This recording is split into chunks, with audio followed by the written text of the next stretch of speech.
কাকিমা এই জঙ্গলে তো কেউ নেই,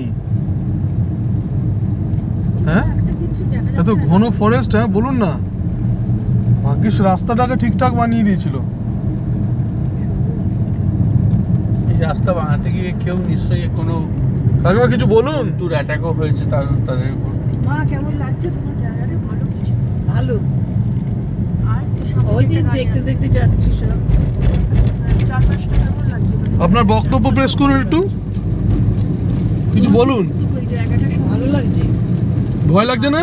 না, ভালো লাগছে ভয় নাকি? ভয় তো লাগবে, কি ভয় তো লাগবে, লাগবে এই জঙ্গল করে। এখানে ধরো টাইগার আসতে পারে, ঠিক আছে? হ্যাঁ, তো তোমার প্রতিক্রিয়া তখন কি হবে? কেন ওখানে একটা লেখা ছিল তো হ্যাঁ হ্যাঁ, ওই জন্য তো বলছি।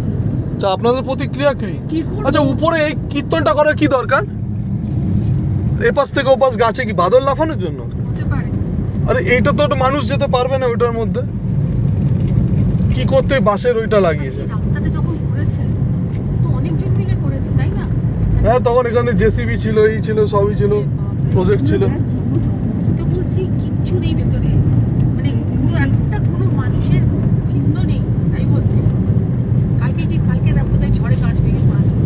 আচ্ছা আজকে সব থেকে প্রিয়গঞ্জ আর কি হ্যাঁ, তো আনন্দ করতে পারছি না, পেটটার জন্য এরম তো যাচ্ছিল ব্যথা করছে না।